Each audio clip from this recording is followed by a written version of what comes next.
Somalia condemned murder of a TV journalist that happened Monday evening.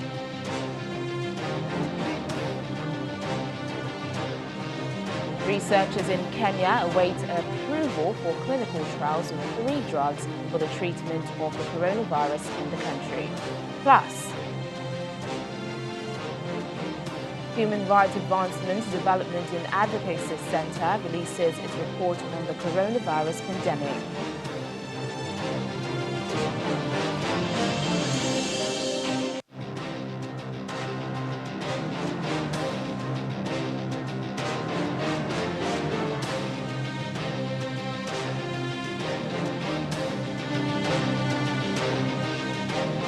Thanks everyone for joining us on the program. I'm Teniola Shobowale. Thousands of people are now homeless in the Kenyan capital Nairobi after a government excavator flattened their tin sheet houses in the Kariobangi area. The demolition was reportedly supervised by armed police officers who did this on Monday evening on the orders of the Nairobi City Water and Sewage Company in a bid to reclaim the land where more than 5,000 families have been living since 2008. Residents in the area said they were not given any notification to leave so the demolition could take place, claiming the area administrator and police boss only gave them a verbal notice on Sunday to move out by the end of the day. But there had reportedly been a court order to stop the demolition, yet it went ahead. Over in Somalia, media organizations have been voicing condemnation over the murder of a television journalist on Monday evening, a day after they called on the government to stop harassing journalists in the country, marking this year's World Press Freedom Day on Sunday. The media organizations, the Federation of Somali Journalists, Somali Journalists Syndicate, Somali Media Associations and Somali Independent Media Houses Association sent out a strongly worded statement over the stabbing of Saheed Yusuf Ali, who was in his 30s. Family and colleagues said the late Saheed was attacked and stabbed 4 times by a knife-wielding man outside a shop in Seybiano neighborhood in Mogadishu's Hodon district around 7:30 p.m. local time. He died on the spot and his body taken to the hospital. He lives behind 2 sons and an expectant mother. Director of Kalson TV, where he worked, Mohild Hura, said the late journalist covered a story on murder of a school teacher in Afgoye on Monday before he left the TV to his home at 2 p.m. Police say they have gotten hold of the killer, who is now at the Criminal Investigation Department. The murder is the latest in a series of attacks against journalists and media professionals in Somalia. It comes against a backdrop of rising threats, intimidations and harassment by the Somali government. Now, the Sudanese government has appointed veteran diplomat Nordin Sati as the country's ambassador to the United States. He becomes the country's first ambassador to the United States in more than 20 years. Authorities in both countries had agreed to improve ties following the ousting of longtime leader Omar al-Bashir. The Foreign Ministry of the Transitional Government says it chose Mr. Sati and his nomination was approved by the United States. Sati once served as ambassador to France in the 1990s. He later worked with the United Nations peacekeeping missions in the Democratic Republic of Congo and Rwanda. Sudan has been on the U.S. list of state sponsors of terrorism over allegations that Mr. al-Bashir's government was supporting armed groups, leaving the country ineligible for badly needed debt relief and financing from the International Monetary Fund and the World Bank. It's currently ruled by a transitional administration headed by Prime Minister Abdullah Hamdok, which took over power in August last year. Hamdok's government has sought to bolster its international standing and mend ties with the United States, with Sudan's removal from the U.S. blacklist being one of the priorities.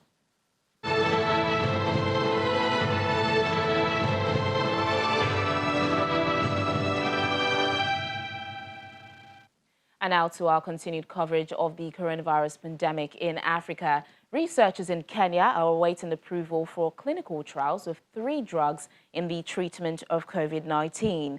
They plan to conduct trials of a remdesivir anti-malaria drug, hydrochloroquine, and lopinavir ritonavir. Remdesivir is an antiretroviral drug originally developed as an Ebola treatment.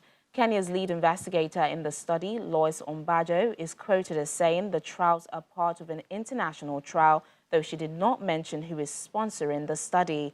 She says they are awaiting approval from the Poisons and Pharmacies Board and the National Council of Science, Technology and Innovation.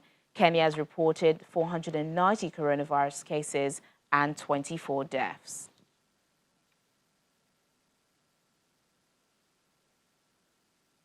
Joining us now is Kenyan journalist Abi Agina, who joins us from Nairobi. Abi, thanks for joining us on the program. Thanks for having me. So there appears to be, a global race to find a vaccine and a cure for the coronavirus. Talk to us some more about how far the researchers in Kenya have come in this regard. Well, so far we can comfortably report that there are three drugs that the researchers are actually looking at, and these particular three drugs are especially going to be going towards the treatment of the COVID-19. And as we speak, as of now, there are no drugs that are being used to be given to the patients, what we can confirm so far. But the clinical trials have definitely begun, and the researchers are teaming up with other international bodies such as KEMRI, CDC. All these are partners that they're working together so as they can come to a conclusion in terms of which drug can they consider in terms of usage to the patients. And for a country with just 490 coronavirus cases, what other measures are being applied towards curbing the spread of the coronavirus, and how are people keeping up with the measures and other health advice on social distancing and hygiene? Well, as of today, the cases have actually risen by 45, taking the total number of cases to 535 cases spread across the country. And let me just quickly give you the breakdown. And so far, we understand that out of the 45 new cases, 29 of the cases are in the capital city, that is in Nairobi, and another 11 cases are in Mombasa, which is the coastal side of the country. And the 5 cases are in northern Kenya, a place known as Wajir. Well, the measures that the government has taken in place definitely include public transport, where the public service vehicles such as the buses and the matatus, they are only allowed to carry a specific number of commuters. And this has definitely been a big boost towards implementing the WHO guidelines that, of course, do promote the use of social distancing. The other measure, of course, in the retail stores, you see the government and partnering with the retailers, the supermarkets, where a number of the supermarkets have placed stickers on the floor which actually measure a 1.5 meter distance. So for shoppers, they have to queue.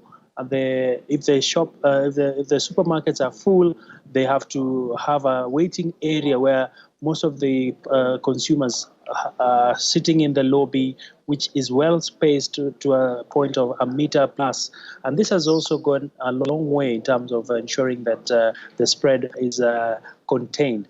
The other measure, of course, around what you've just asked is in relation to even the public schools remain closed and the private schools remain closed, and even universities. So all this has gone in the right direction in terms of helping Kenya manage the numbers from rising sporadically.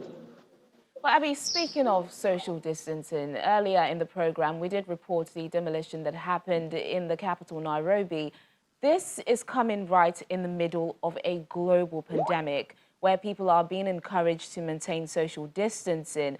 Where have those people displaced been asked to go to, and what happens to them? Well, that's a million-dollar question. Everyone seems to be trying to get to understand why was this demolition happened in the first place. because it comes at a very odd time when the country is battling a pandemic of great proportions. And quite a number of local leaders have expressed their concern with the manner in which this exercise was conducted. And clearly, as you've rightly put it, most of these people who were affected by these demolitions have clearly nowhere to go. And it is a matter that continues to unfold. Even as a media house, we're also following it up. And right now, we can also report that the government has, of course, indicated they'll be giving some more information in relation to this demolition exercise. And it really did catch a number of the residents off guard. And this has, of course, not gone down well with most of the of Kenyans in the country. Yeah, and Abby, just before I let you go, the coronavirus is having a lot of impact on all sectors of everywhere. As you already know, much of Africa is made up of an informal economy. How is the lockdown affecting the country in this regard? Well, the coronavirus pandemic has dented the economy seriously here in Kenya because Kenya really depends a lot on horticulture and tourism. By the fact that no flights are landing in Nairobi and the tourism hoteliers are counting losses. Right now, as a country, we are talking of an unemployment rate of about 500,000 Kenyans are likely to lose their jobs out of this coronavirus pandemic because majority of the workers are in the informal jobs, and most of them act as waiters, others are working as bouncers, and this has really been a catastrophic time for many households. And one of the areas that has also taken a big hit as an economy, definitely, is over and above all, is tourism. I was having a conversation with the Tourism Cabinet Secretary for Kenya, Najib Balala. He tells me the grounding of flights has really affected arrivals into the country, and hotels are shut completely, and staff already receiving pay cuts. Others have been sent on unpaid leave, whereas some companies are contemplating total layoffs just to stay afloat. So it's a very difficult time, and employees are also in a difficult space trying to battle to stay in employment. And of course, a number of interventions have been put in place by the government trying to just cushion Kenyans, but how effective have they been? Of course, some of the interventions that the government has put in place include matters to do with allowing having a fund that will be going to small businesses who will be using this money to sort of stay afloat with. So a number of businesses are still yet to receive the funds, and of course the flip side is how many can you support in this time and age where there's a lot of uncertainties in the economy, but the government remains optimistic that the stability of the economy will be bouncing back. And right now we know the restaurants in Nairobi have been reopened, and it's part of the measures that are likely to kick the economy back into some activity, because the track with which we were going all wasn't well, especially with the capital city here in Nairobi. All right, then, Kenyan journalist Abby Agina, thank you so much for joining us on Network Africa. It's always a pleasure speaking with you. Thank you for having me on Network Africa. Have a lovely evening. Let's go to South Africa now, where a trial is underway to test if the BCG vaccine against tuberculosis is also effective against the coronavirus. Some 500 health workers are taking part in a study, which has seen 250 of them given the infection and another 250 given a placebo. Reports say children immunized with BCG tend to suffer less from respiratory illnesses, including asthma. That's Professor Andreas Diakon of TUS, the clinical research organization funding the study. The World Health Organization said last month that 2 clinical trials were underway involving BCG, and when completed, their findings would be evaluated by the world body. Another concern for the WHO is that increased demand for the vaccine could mean there will be less of it available to use for children against tuberculosis. Still ahead on the programme.